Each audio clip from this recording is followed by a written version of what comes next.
নমস্কার পাবলিক। আমি হাওড়া জেলার ছোট্ট শহর আমতা থাকি।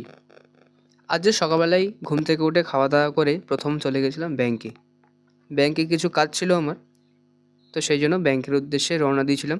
ব্যাংক এখান থেকে বেশি দূর নয়, 5 মিনিট লাগে। তো ব্যাংকের সমস্ত কাজ, ব্যাংকের সমস্ত ফর্ম ফিল আপ করে, সমস্ত কিছু ফর্মালিটিস পূরণ করে দুবেলা ভাত খেয়ে দিয়ে এসেছিলাম আর আমি একটুখানি মাঠে ভাইকে নিয়ে খেলতে। তো ভাইকে নিয়ে খেলতে এসে মাঠেতে একটা জিনিস দেখতে পেলাম, সেটা হচ্ছে যে এই যে দেখো, এখানেতে না ধান উঠেছে। তো সবাই ধান শুকাচ্ছে, এখন তো মেশিনে কাটা, সবাই ধান শুকাচ্ছে। তো এমন ধানটা শুকাচ্ছে যেন মনে হচ্ছে মরা শুয়ে আছে। ঠিক আছে, তোমরা আজ মায়ের সাথে মাঠে এসে খুবই ভালো লাগলো।